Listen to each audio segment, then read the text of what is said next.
The South Florida Times is speaking with Enid C. Pinkney, founder and CEO of the historic Hampton House Community Trust.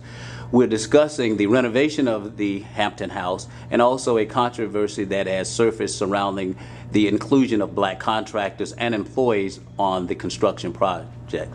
Ms. Pinkney, first of all, tell us, what is the Hampton House?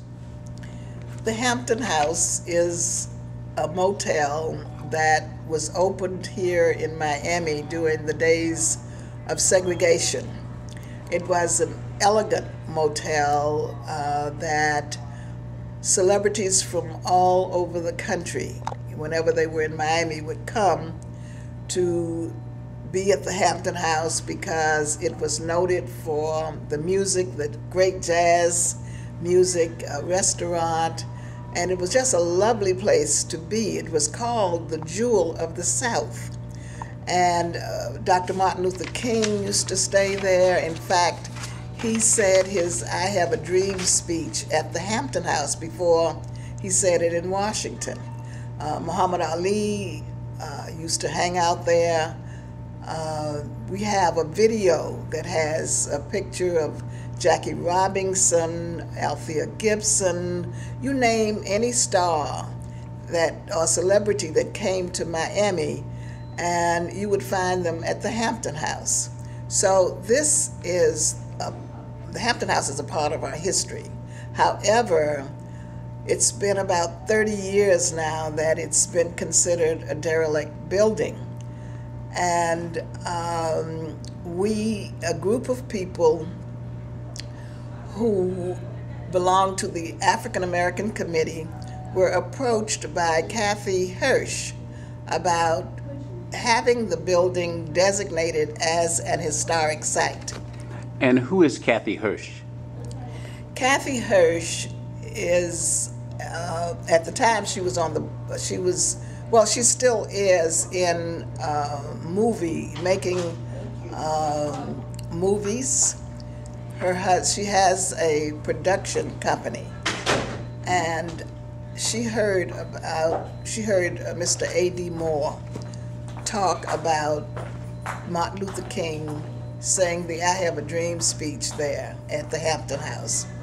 And she found it so exciting that she came to the African American Committee and asked us if we would sponsor the historic designation. And that's how you got involved? And that's how I got involved, because I'm chairman of the African American Committee.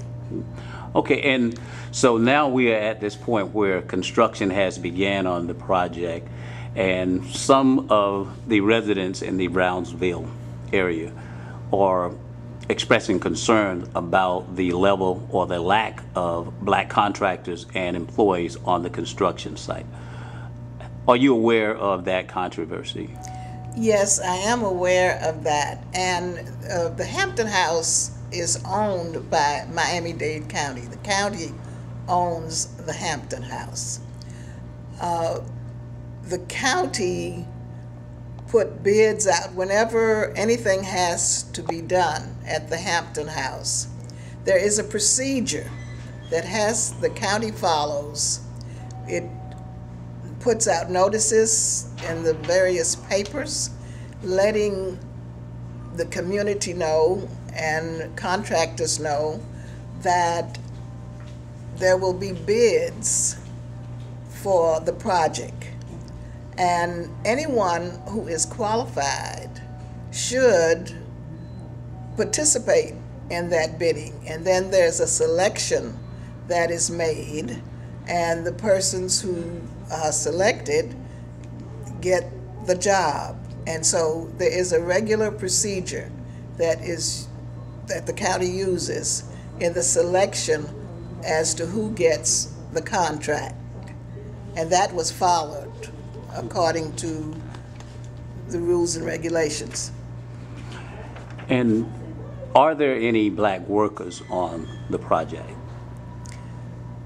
To my knowledge, right now, there are no black workers on the project. However, we have had a conference with the company that is doing the work to let them know that we want to have people of the community as a part of what's going on there.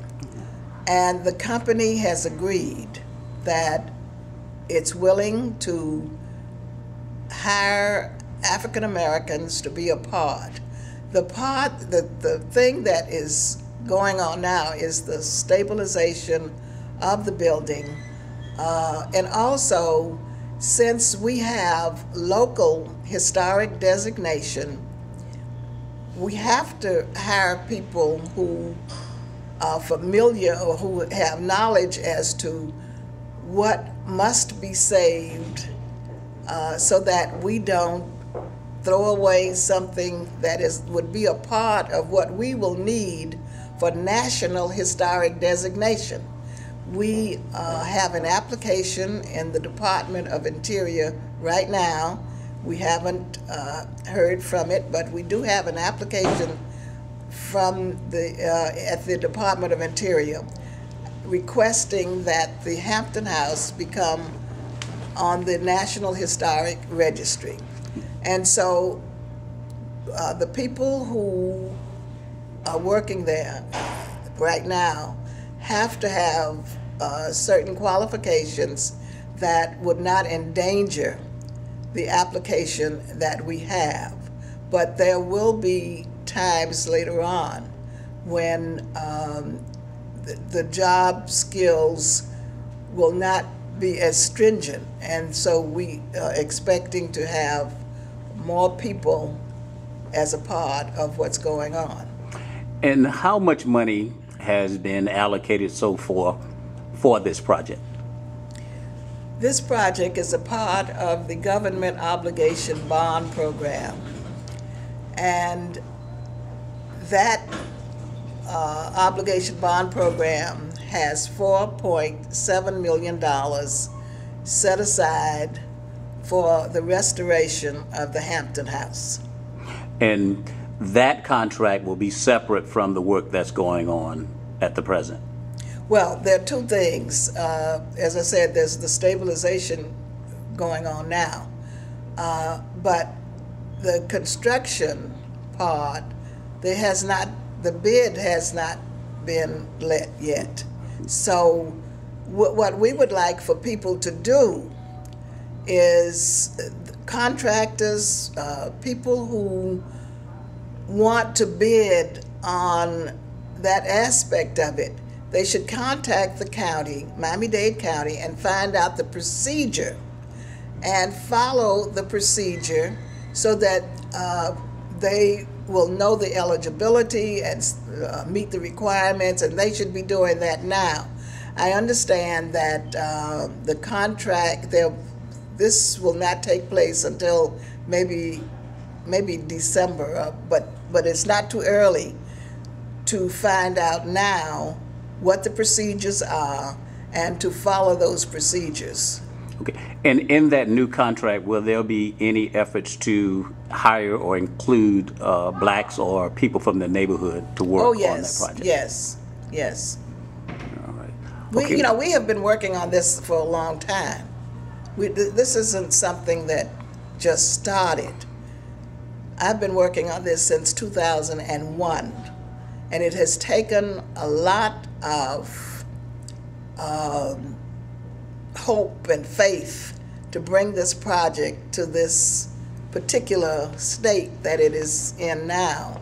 So we are not putting all of this effort into this so that the community will be left out. And it's regrettable to me that people are feeling that way, but those are the people who are not working with me, because the people who are working with me know what's going on. All right, thank you. Reporting for the South Florida Times, I'm Elgin Jones.